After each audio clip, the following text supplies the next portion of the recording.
Le principe de ces rencontres, c'est de mélanger les genres, donc mélanger étudiants, formateurs, professionnels, consultants, experts, chercheurs, etc. autour d'un thème. Donc ce soir, le thème, évidemment, c'est le thème sur lequel tu as abouti à la fin de ton sujet de thèse et de recherche, entre autres qui a pris la forme d'un livre, oui, dont tu vas nous parler un petit peu quand même, qui s'appelle, c'était marqué sur l'affiche, donc il n'y a pas tellement de suspense, oui, de l'enfant, placé à l'enfant confié. Donc c'est une thématique que je vais te laisser développer tranquillement. Je vous souhaite une bonne intervention et puis merci à Philippe d'avoir accepté d'être avec nous aujourd'hui. Merci Ophélie. Donc bonjour à tous et à toutes.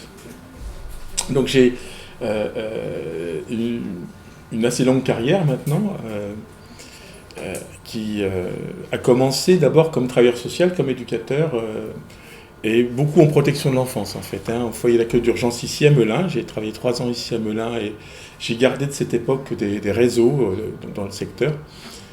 Et puis j'ai travaillé dans des foyers, en placement familial, puis je suis devenu formateur et dans les 2 cas, j'ai beaucoup travaillé en réseau. Et quand on est formateur, l'intérêt c'est que quand on fait du suivi de formation, on va avoir les étudiants sur leur terrain. Les étudiants nous donnent énormément d'informations sur leur terrain via leur mémoire, via des écrits de formation. Puis j'ai fait beaucoup de visites de terrain et beaucoup de projets avec des gens de terrain. Et j'ai toujours été intéressé à faire remonter pour la recherche. Je me suis mis à la recherche tard dans mon parcours, mais je me suis dit c'est intéressant de faire le lien entre les professionnels et les chercheurs en faisant remonter vers la recherche des questions que les chercheurs ne se posent pas. Et vous allez voir, j'en ai trouvé quelques paquets de questions que les chercheurs ne se posent pas.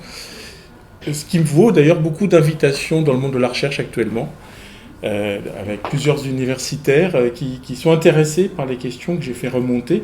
Mais c'est des questions qui remontent via les étudiants, les professionnels, les assistantes familiales et assistants familiaux. Et en un peu plus de 40 ans de pratique, j'ai pu voir évoluer de nombreux terrains en protection de l'enfance. Et c'est intéressant de voir évoluer les terrains. Par exemple, j'ai vu des terrains qui étaient extrêmement stables devenir des terrains très instables avec un turnover extraordinaire, par exemple. Ça dit quelque chose de l'évolution des problématiques, de la difficulté des travailleurs sociaux sur certains terrains.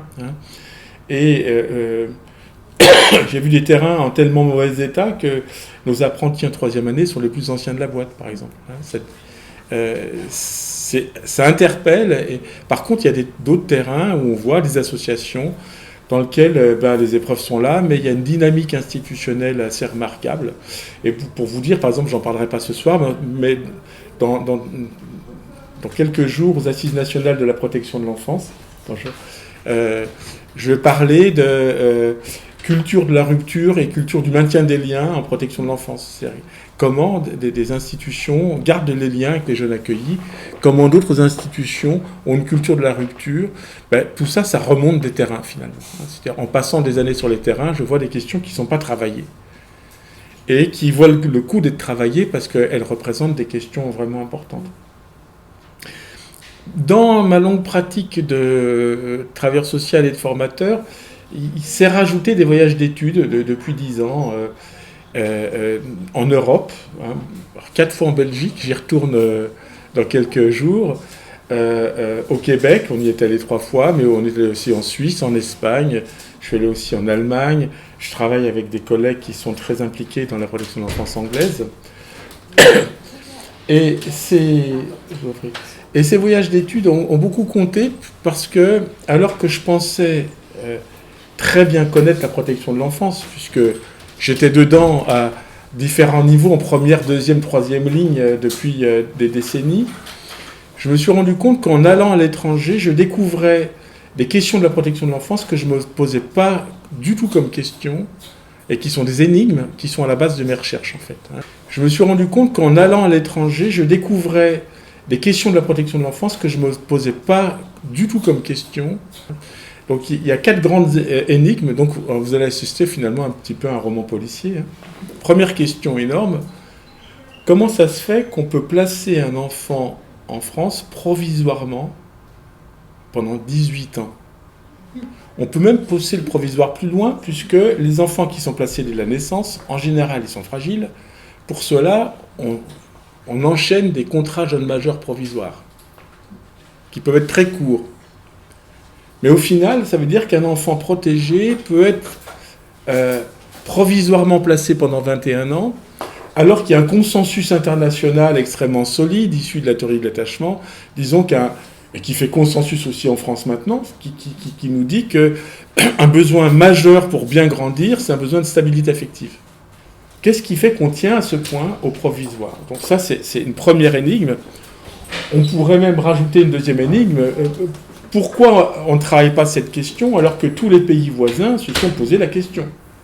Comment on va faire pour mettre une limite au provisoire en protection d'enfance? Et ces limites peuvent être drastiques. Dans le monde anglo-saxon, un placement d'un enfant de moins de 2 ans ne peut pas durer plus d'1 an. Un enfant entre 2 et 6 ans, il ne peut pas être placé plus de 18 mois. Entre 6 ans et 18 ans, il ne peut pas être placé plus de 2 ans. C'est des temps pour chercher avec quels parents cet enfant va pouvoir vivre. De préférence ses parents, c'est le projet prioritaire.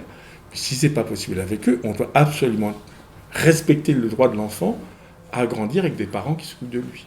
Pourquoi c'est tellement compliqué cette question-là en France?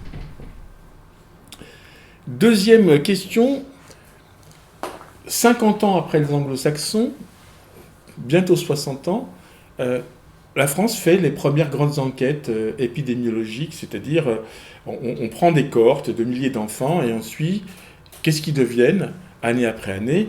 Et donc là, on prend 1600 jeunes qui sont placés à l'aide sociale à l'enfance et on les suit 16, 17, 18, 19, 20, 21. On a maintenant 9 ans de recul, ça a commencé en 2013. Et qu'est-ce qu'on voit assez rapidement? Les mêmes résultats qu'il y a 60 ans dans les pays anglo-saxons, les mêmes. Il y a d'autres choses qui ont changé, mais ça pas.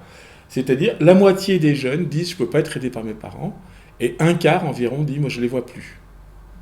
Ça veut dire qu'il y a un délaissement parental massif qui a été travaillé depuis très longtemps dans le monde anglo-saxon en disant « oui, les placements de longue durée, ça effiloche les liens familiaux ». Voilà. Il y a un délaissement qui est prévisible quand un placement se prolonge sans projet. Voilà. Et donc, deuxième énigme, comment se fait-il que la justice et l'ASE ne reconnaissent pas ce délaissement et le masquent? Ce qui est très défavorable aux jeunes, puisque des jeunes qui sortent sans soutien familial à 18 ans de l'ASE, ils sont à très haut risque de marginalisation. Très haut risque. Et d'ailleurs, on dit oui, il y a 25% des jeunes sous les ponts qui sortent de l'ASE, comme c'est bizarre. Comment se fait-il qu'on fasse comme si c'était des enfants de l'ASE et qu'on ne se pose pas cette question, comment ça se fait qu'il n'y a plus de parents de leur vie? Pourquoi, en France, on ne se pose pas cette question-là? Ce n'est pas une petite énigme non plus, ça. Comment peut-on masquer à ce point de délaissement parental?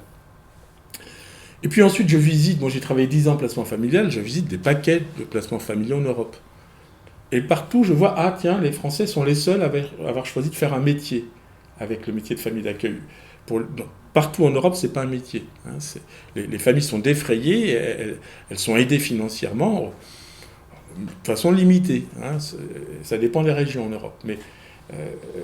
Mais on dit l'enfant il a droit à une vie ordinaire dans une famille d'éducation qui soit la sienne. Et donc, ce n'est pas des professionnels. Et on tient à ce que ce ne soit pas des professionnels.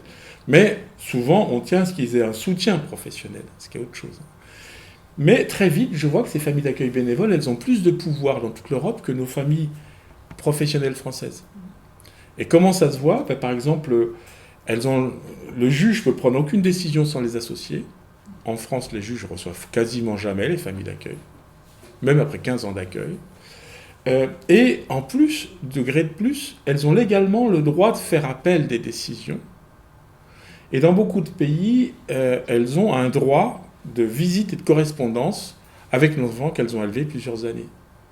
Dans la dernière loi belge, après 1 an d'accueil, on nous dit parents nourriciers, c'est le terme légal, et enfants accueillis sont censés avoir noué des liens d'attachement. Comment se fait-il que les familles d'accueil aient moins de pouvoir, voire pas de pouvoir en France? Ça correspond à quoi ce choix? Pourquoi elles sont mises à l'écart des décisions les plus importantes pour l'enfant? parfois pour des enfants qu'elles ont éduqués plusieurs années, qu'elles sont celles qui les connaissent le mieux. Troisième mystère. Pourquoi un tel déni, quatrième énigme, de la parentalité d'accueil? On fait comme si ce n'étaient pas des parents, les parents d'accueil. Ils ne sont pas reconnus en tant que parents. Et on ne reconnaît pas plus, d'ailleurs, la famille élargie. On ne reconnaît pas les beaux... En France, on ne reconnaît pas les parents sociaux, assez généralement. Donc, quand alors, surtout s'ils sont des professionnels. C'est comme s'il y avait une impossibilité à penser qu'on puisse être professionnel et attaché à l'enfant, avoir un lien durable, et qu'il importe de soutenir. Donc ça, c'est des questions qui m'ont fait travailler dans plusieurs directions. Alors, je ne vais pas présenter aussi toutes les directions. Ce qui m'a paru utile de vous présenter aujourd'hui, c'est un long travail d'histoire. On a la chance, à Parmentier, de faire un séminaire avec des historiens depuis des années qui viennent, et des spécialistes de l'enfance, et j'ai eu la chance de beaucoup travailler avec eux, et puis de développer des modules d'histoire à Parmentier que je continue d'investir. Là, ce que je vais vous présenter, c'est une partie qui, à mon avis, est la plus inconnue des travailleurs sociaux, y compris dans l'accueil familial. En fait, on est un pays qui ne connaît pas son histoire